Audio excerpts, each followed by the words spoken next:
नमस्कार दोस्तों, स्वागत है आप सभी का। मित्रों कहते हैं कभी-कभी पूरी कौम की किस्मत एक कप चाय में डूब जाती है। जी हाँ, बात हो रही है उस एक कप चाय की जो पाकिस्तान को इतनी महंगी पड़ी कि अब तक उसका बिल चुका नहीं पा रहा। साल था 2021। अफगानिस्तान में तालिबान सत्ता में लौट चुका था, अमेरिका भाग चुका था और इस्लामाबाद में जश्न मनाया जा रहा था। पाकिस्तानी टीवी चैनल्स पर नारे लग रहे थे, अब कश्मीर की बारी है, अब तालिबान हमारे लिए काम करेगा। लेकिन मित्रों, जिसे वो कूटनीतिक जीत समझ बैठे थे, वही उनके इतिहास का सबसे बड़ा आत्मघात साबित हुआ। काबुल के सेरेना होटल में पाकिस्तान के उस समय के आईएसआई चीफ फैज हमीद पहुंचे। कैमरों ने पकड़ लिया। एक ब्रिटिश पत्रकार ने पूछा, सर आप यहाँ क्या करने आए हैं? फैज हमीद मुस्कुराए और बोले, बस एक कप चाय पीने आया हूं। और वही चाय पाकिस्तान के लिए जहर बन गई, क्योंकि उस एक कप चाय की कीमत अब पाकिस्तान खून से चुका रहा है। जिस तालिबान को पाकिस्तान ने पाला, जिसे ट्रेन किया, हथियार दिए, जिस पर अरबों डॉलर का निवेश किया, आज वही तालिबान पाकिस्तान की सरहदों पर बम बरसा रहा है। मित्रों, इतिहास गवाह है, झूठ और छल पर बना कोई भी गठबंधन ज्यादा दिन नहीं टिकता। और पाकिस्तान का ये कप ऑफ टी उस छल की आखिरी चुस्की थी। आज के एपिसोड में हम समझेंगे कैसे एक कप चाय पाकिस्तान की पूरी कूटनीति डुबो गया और भारत बिना कुछ कहे कैसे इस खेल में सबसे बड़ा विजेता बनकर उभरा। तो चलिए शुरू करते हैं आज का कूटनीति शो। मैं हूं Tandav coach Acharya Sunil Chaudhary, India's only digital success coach with full support. ये कहानी है अहंकार की हार की और भारत की मौन विजय की। मित्रों, अब जरा पीछे चलते हैं, थोड़ा इतिहास समझते हैं, क्योंकि इस कहानी की जड़ें आज की नहीं है। साल था 1979। अफगानिस्तान में सोवियत सेना घुस चुकी थी। अमेरिका ने देखा रूस को रोकना है और उसने कहा, पैसे देंगे, बंदूक देंगे, बस हमारे लिए लड़ो। और पाकिस्तान बोला, डॉलर्स भेजो, हम संभाल लेंगे। यहीं से शुरू हुआ एम्पायर ऑफ डिसेप्शन, झूठ और लालच का साम्राज्य। आईएसआई और सीआईए ने मिलकर तालिबान का जन्म कराया। पाकिस्तान ने कहा, ये हमारे बच्चे हैं, ये हमारे दोस्त हैं। मौलवियों के हाथों में कलम नहीं, AK-47 दी गई। मदरसे बंदूक की फैक्ट्री बन गए और इस्लामाबाद ने सोचा, हम अफगानिस्तान को कंट्रोल करेंगे। लेकिन मित्रों, जो सांप आप अपने घर में पालते हैं, वो किसी दिन आपको ही डसता है। अब जरा सोचिए, उसी अफगानिस्तान में भारत क्या कर रहा था? भारत बना रहा था सड़कें, बांध, संसद भवन, स्कूल। वहीं पाकिस्तान बना रहा था कैंप और आतंक के नए ठिकाने। एक पड़ोसी बच्चों को पढ़ा रहा था, दूसरा उन्हें लड़ना सिखा रहा था। और यही वो फर्क है जो आज अफगानिस्तान को भारत के और करीब ला रहा है और पाकिस्तान को उसकी अपनी कब्र के करीब। पाकिस्तानी विदेश मंत्री ख्वाजा आसिफ का बयान याद रखिए। वो खुद मानते हैं कि हमने पैसे लेकर अफगानिस्तान में जंग लड़ी। उन्होंने कहा, पहले रूस के खिलाफ, फिर अमेरिका के साथ। हर बार हमने पैसे लिए, अपना धर्म और दोस्ती दोनों बेची।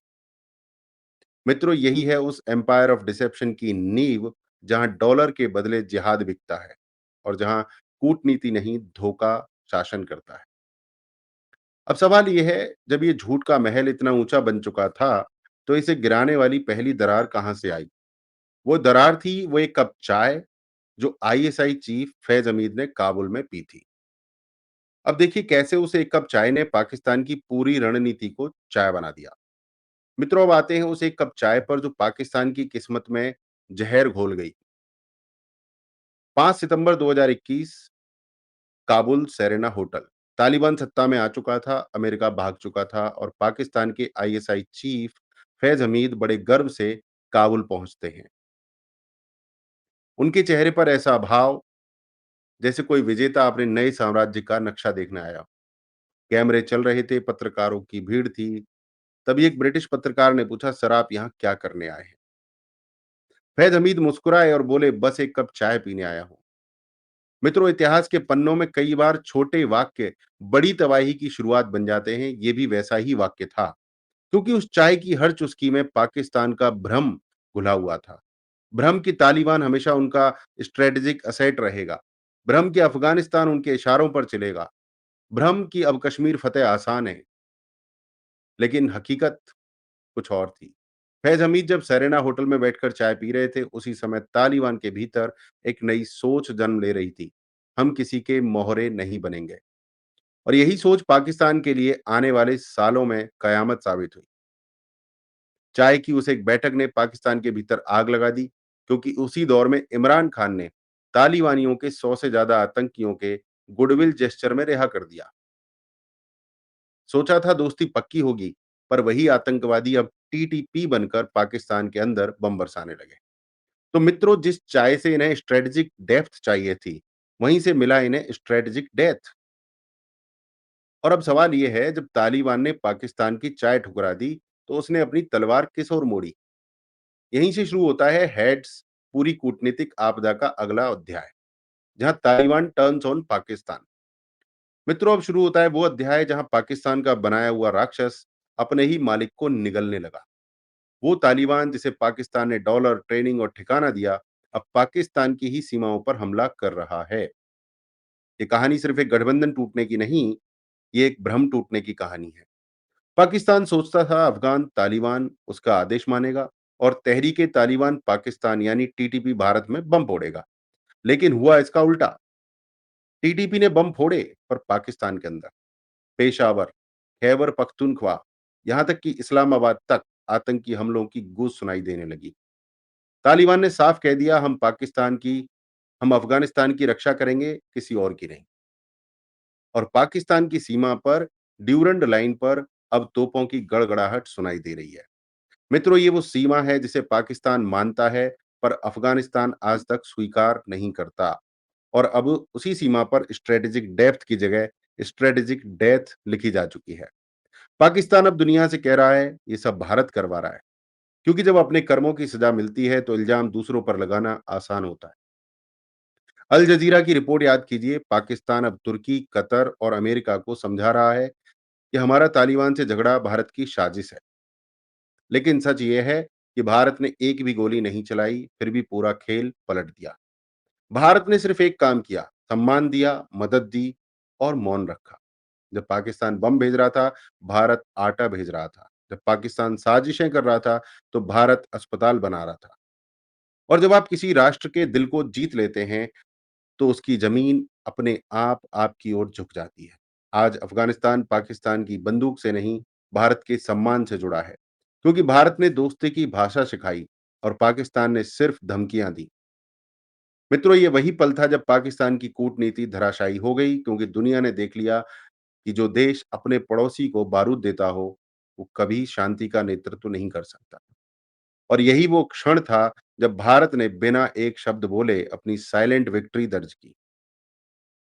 मित्रों, कूटनीति की असली ताकत तब दिखाई देती है जब आप बिना शोर किए खेल पलट देते हैं। भारत ने वही किया।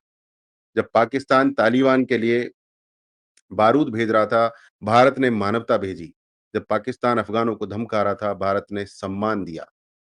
भारत ने सड़कें बनाई, भारत ने सलमा डैम बनाया, भारत ने अफगान संसद भवन बनाया और सबसे बढ़कर भारत ने उनके साथ रिश्ता बनाया, सम्मान का, भरोसे का और बराबरी का। मित्रों, कूटनीति सिर्फ हथियारों से नहीं चलती, वो चलती है दिलों के पुल से। जब अफगान विदेश मंत्री अमीर खान मुत्तकी भारत आए, तो नई दिल्ली ने उनका स्वागत किया जैसे एक पड़ोसी नहीं, एक संप्रभु मित्र का किया जाता है। उसी क्षण पाकिस्तान में बौखलाहट मच गई। इस्लामाबाद को लगा, अरे जिसने हमें पाला वो भारत के साथ कैसे बैठ गया? लेकिन यही भारत की साइलेंट डिप्लोमेसी थी। भारत ने कुछ नहीं कहा, ना धमकी, ना बयानबाजी, बस सम्मान दिया। और पूरी दुनिया ने देखा कि Bharat wins where others shout. ये वही क्षण था जब भारत ने अपनी सॉफ्ट पावर से एक कठोर सच्चाई लिख दी कि सम्मान से बड़ी कोई रणनीति नहीं। और दोस्तों, सम्मान वाकई बहुत बड़ी रणनीति है। अगर आपको किसी से संबंध बनाने हैं, तो उसको सम्मान देना शुरू कर दीजिए। मित्रों, भारत ने अफगानिस्तान में निवेश किया, नोटों से नहीं, नैतिकता से। और वही नैतिक पूंजी आज पाकिस्तान की तोपों से भी भारी पड़ रही है।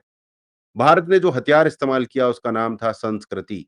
भारत ने जो रक्षा कवच पहना उसका नाम था धर्म और धैर्य।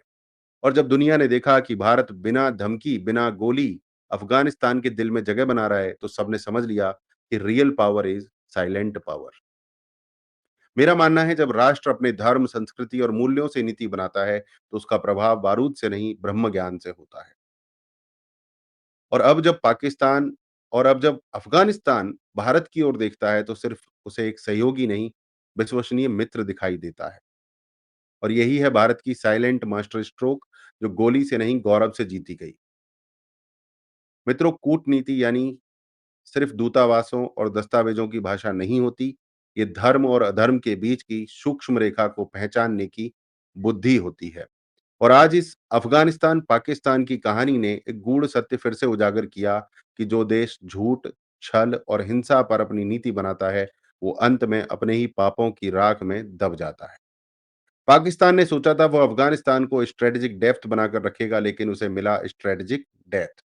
तालिबान जिसे वो पालतू समझता था, आज उसी के खिलाफ हथियार उठा चुका है। और भारत जिसे वो हर मोर्चे पर नीचा दिखाना चाहता था, आज उसी भारत से अफ़गानिस्तान रिश्ते बना रहा है।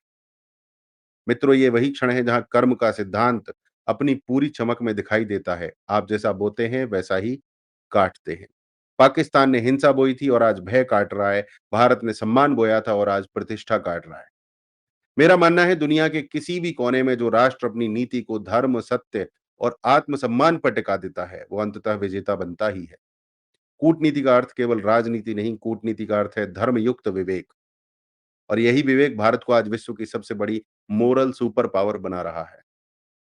आज दुनिया देख रही है, भारत शोर नहीं करता, पर जब भारत मौन रहता है, तो उसका मौन भी विश्व की सबसे ऊंची आवाज बन जाता है। मित्रों, यही है असली कूटनीति, जहां युद्ध तलवार से नहीं, बुद्धि से लड़ा जाता है और विजय मौन की शक्ति से प्राप्त होती है। तो याद रखिए, जो दूसरों के घर में आग लगाने निकले, उसे ये भी याद रखना चाहिए कि हवा कभी एक दिशा में नहीं बहती। भारत की नीति स्पष्ट है, धर्म के साथ रहेंगे, सत्य के लिए लड़ेंगे और आत्मगौरव से जिएंगे। मैं हूं Tandav coach Acharya Sunil Chaudhary, India's only digital success coach with full support.